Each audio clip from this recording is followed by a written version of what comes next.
Hi, welcome to day 2 of Easy Habit Change, the 5-day challenge.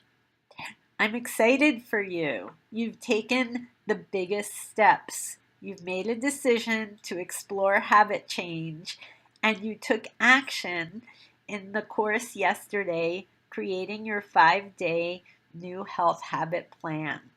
The biggest steps are already done. We're going to now explore the next power practice in this series. Discovering your starting point. This is a huge power practice for habit change. And here's why. Yesterday, we created a map with points on it to help you know and touch on those things that will get you where you want to go. Again, being told this is what's good for you and how to find the means to move and to incorporate and do the habits that make a positive difference in your life requires more information. Today, we're going to learn a practice that helps you know where you are so you can create a route that works for you.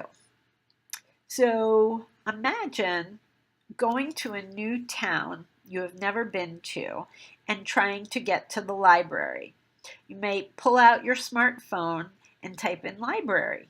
You can see the library on the phone. You know the destination. And depending on where you are, there are many, many routes to get there. Without having a solid idea of where your starting point is, you can easily become derailed. Your efforts lead to a lot of loss of energy.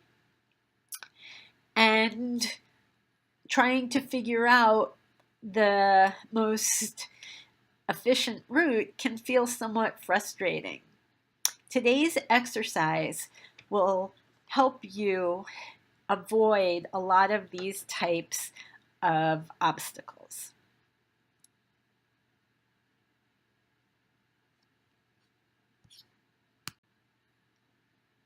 My husband often says while we're on our geocaching adventures, if you can't get there from here, you have to start somewhere else. How do we do this?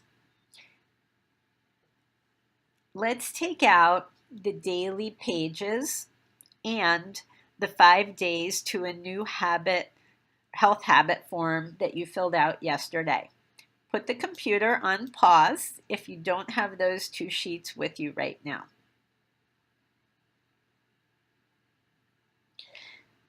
The daily pages is designed to help you know where you are starting from.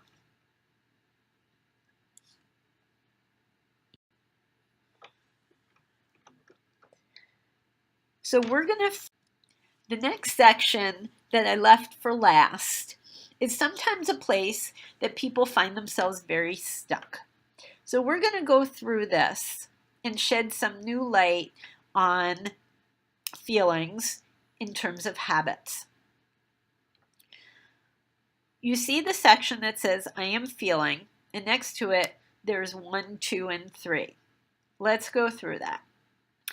I wrote down as an example some thoughts that lead us to certain types of feelings. In this example, my life is too chaotic, the kids never listen, making a schedule never works, this is a lot of work for such a small change, are thoughts we have related to a feeling. The feeling that I am demonstrating in this example is one of overwhelm. Overwhelm is not right or wrong, it's just a feeling.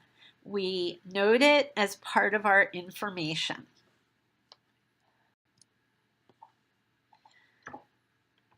The second feeling that also has thoughts related to it is This really helped me simplify things. I didn't realize habits were so involved. No wonder I haven't had an easy time of it in the past. So a feeling we could attach to thoughts such as this might be hopeful. And that's the word I chose. And in the third spot for feeling, it's not me. It is a lot to make a change in exercise. I knew I needed a little help. I hadn't thought about things this way. It's so easy to tell others what to do. I see how I can do that for me now. And for these thoughts, I attach the word feeling supported. So in 1, 2, 3, our thoughts helped us come to the feelings, which include overwhelmed, hopeful, and supported. Most of us carry several feelings as we're moving through change. This is normal. So what we're looking at here is to acknowledge that we are having these feelings.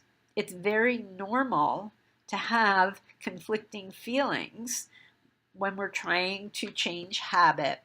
The important thing is to not get derailed and bring yourself back to your plan. So we don't put any more energy into feelings of overwhelm or feelings of hopeful. It's all equal. It's information that we gather, and then we continue on to our action journey.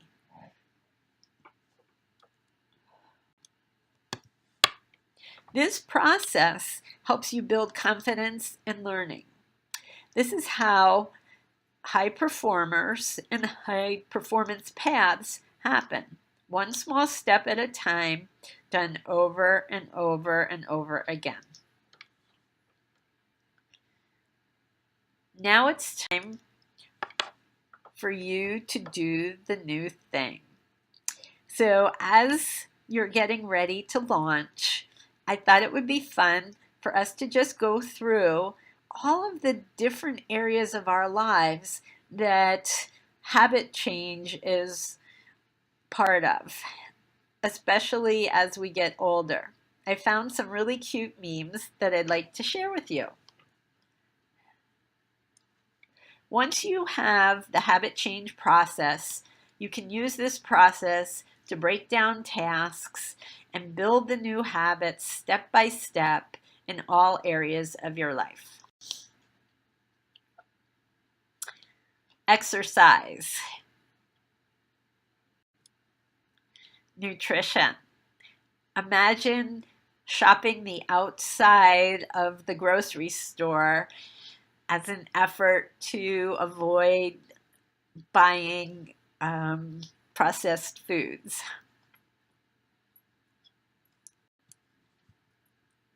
Rest and relaxation. We all have those moments where people have to tell us, boy, it's time, take a break. That requires habit formation as well. As we grow wiser and add more years to our wisdom, for many of us in our careers, we have the capacity to increase focus and simplify so we can do the things that are most effective and most important. Finance. Finance is a big area where learning new habits can be so incredibly valuable. There's many ways to do that. And again, applying this process of breaking things down step by step and adding to your successes can lead to a lot of confidence and satisfaction in your efforts. relationships. So we all have our own style and ways. And I love you enough to make our iPhone Samsung relationship work. Talks about not expecting other people to necessarily understand the language of our own habits, that the important thing is that we get there. So, asking for what we need and getting clear on that and being willing to share are some of the keys to creating this kind of success as we're in relationship.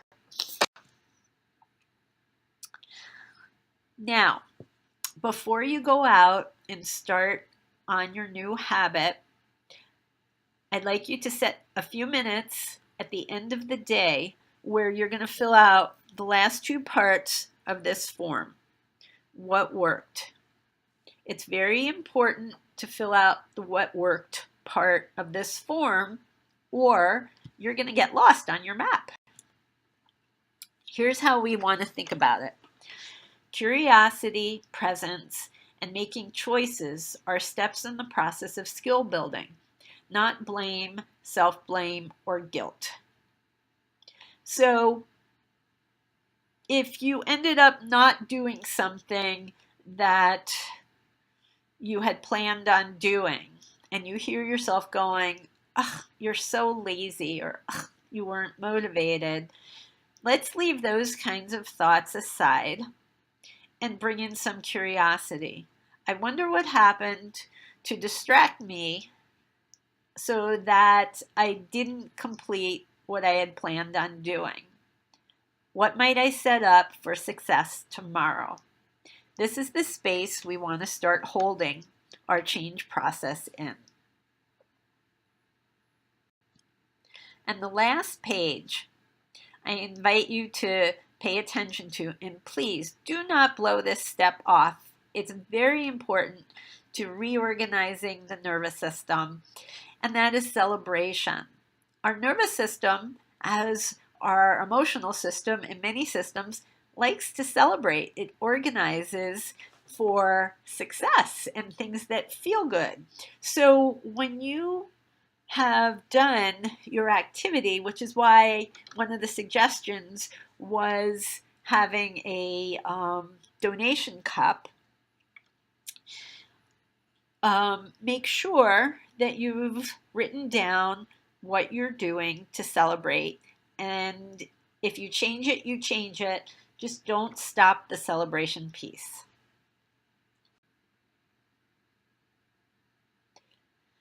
So this is just a quick example of what this sheet might look like for you. Well, not for you, but an example of what the sheet would look like. Okay, so great job today. It's normal not to be sure where you are in the change process. That is okay. Once you have a map, you can start to tweak and get more and more precise.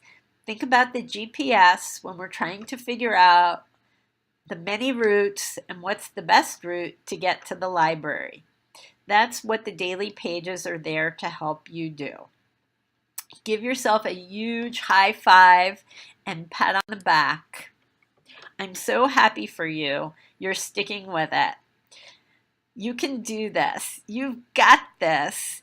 And here's my encouragement for you for today. I love corny jokes. Thank you. And for an extra bonus, again, go and fill out the questions in the high performance community, and your name will be entered twice in the drawing. Have a great day. I look forward to seeing you tomorrow.